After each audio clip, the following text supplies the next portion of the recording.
আপনারা সরকারে গিয়েছেন, আপনাদের কিসের ভয়? রাস্তায় জীবন দিয়েছে, রক্তের বিনিময়ে আপনারা ক্ষমতায় গিয়েছেন। যে জাতি খালি হাতে লড়াই করতে পারে সে জাতিকে হারানোর মতো পৃথিবীতে কেউ থাকে না। বাংলাদেশের বিরুদ্ধে অবস্থান গ্রহণ করবে, আমরা তাদেরকে হুঁশিয়ারি উচ্চারণ করতে চাই। আপনারা সরকারে গিয়েছেন, আপনাদের কিসের ভয়? আপনারা বিডিআর হত্যাকাণ্ডের বিচার করতে আপনারা ভয় পান? কিসের ভয়? বাংলাদেশের 2000 মানুষ রাস্তায় জীবন দিয়েছে, রক্তের বিনিময়ে আপনারা ক্ষমতায় গিয়েছেন। বাংলাদেশের তরুণরা জীবন দিতে ভয় পায় না, আপনাদের কিসের ভয়? আপনাদেরকে আমরা ভয় ভীতি পরিহার করে বাংলাদেশ মাথা উঁচু করে দাঁড়ানোর জন্য পৃথিবীর মানচিত্রে যা যা করা দরকার, অপশক্তিদের বিরুদ্ধে চোখ তুলে আপনারা কথা বলেন, তারা আমাদের হুমকি দিলে আপনারা তাদেরকে প্রতিহত করার ঘোষণা দেন। আপনারা রুশ বিপ্লবের ঘটনা জানেন, ফরাসি বিপ্লব নিয়ে আপনারা পড়াশোনা করেন, আপনারা জেনে দেখেন প্রত্যেকটা বিপ্লবে লড়াই ছিল অস্ত্রের বিরুদ্ধে অস্ত্রের লড়াই। বাংলাদেশের তরুণরা অস্ত্রহীন খালি হাতে লড়াই করেছি।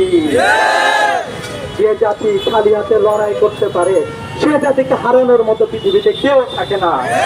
আজকের এই কর্মসূচি থেকে আমরা দাবি জানাতে চাই, আপনারা অনতি বিলম্বে যারা প্রকাশ্য রাজপথে আমাদের গুলি করলো, 1 সপ্তাহ আপনাদের সময় দিচ্ছি, আপনারা বিশেষ টাস্ক ফোর্স গঠন করে তাদের সবাইকে গ্রেফতারের ব্যবস্থা করেন।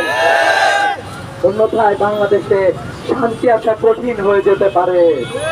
তাই আমরা আপনাদেরকে আলটিমেটাম দিয়ে যাচ্ছি, আর কোন ভাইকে ভারতের বিরুদ্ধে কথা বলতে গিয়ে যদি জীবন দিতে হয়, আপনারা দেখেছেন আমাদের শহীদ আবরার ফাহাদ জীবন দিয়েছিল, আমরা সবাই এখন শহীদ আবরার ফাহাদ। আমাদের সীমান্ত ভাই জীবন দিয়েছে, আমরা সবাই সীমান্ত। সীমান্ত ফেসবুক লিখেছে, আবরার ফাহাদ ফেসবুকে লিখেছিল, আমরা শপথ নিচ্ছি, আমরা সবাই লিখবো। আপনারা কয়জনকে হত্যা করতে পারেন আমরা সেটা আপনাদেরকে দেখে নিতে চাই।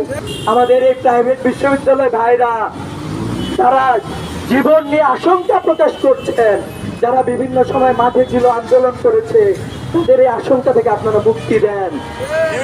এই দাবি জানিয়ে আজকের সমাবেশ থেকে ইসলামী ছাত্র শিবিরের পক্ষ থেকে একাত্মতা পোষণ করছি।